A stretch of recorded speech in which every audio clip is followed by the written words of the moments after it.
We need to live our lives so that when we get to the end of our lives, there's going to be that date I was born, that date I was died. What happened in that hyphen in between?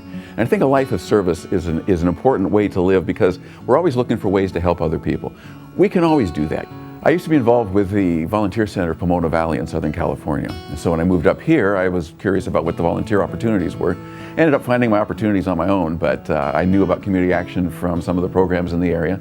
Ended up volunteering through them for some other organizations and got my church involved as well. Martin Luther once said, if I knew the world was ending tomorrow, I'd plant an apple tree today.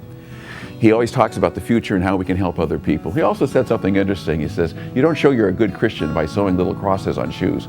You show you're a good Christian by making good shoes. So one of the things we do in the church is we try to share some of the things that we have with other people. We do that through the diaper drive that goes through Community Action. Once a year through God's Work Our Hands, the first Saturday after Labor Day, we tend to work with Community Action looking at projects. We've helped, for example, with the Family Transition Center. We did some painting and some yard work at Community Action's office. So we try to look for those different opportunities to be out there. We routinely support Neighbors in Need, our Mount Vernon Food Bank.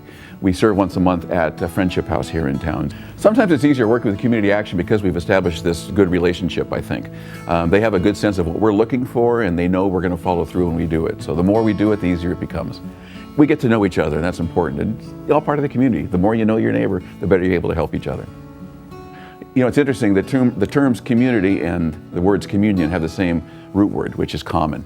What do we have in common? And I think it's important for any of us in a community to share what we have with our fellow brothers and sisters, and that's one of the reasons I like to volunteer.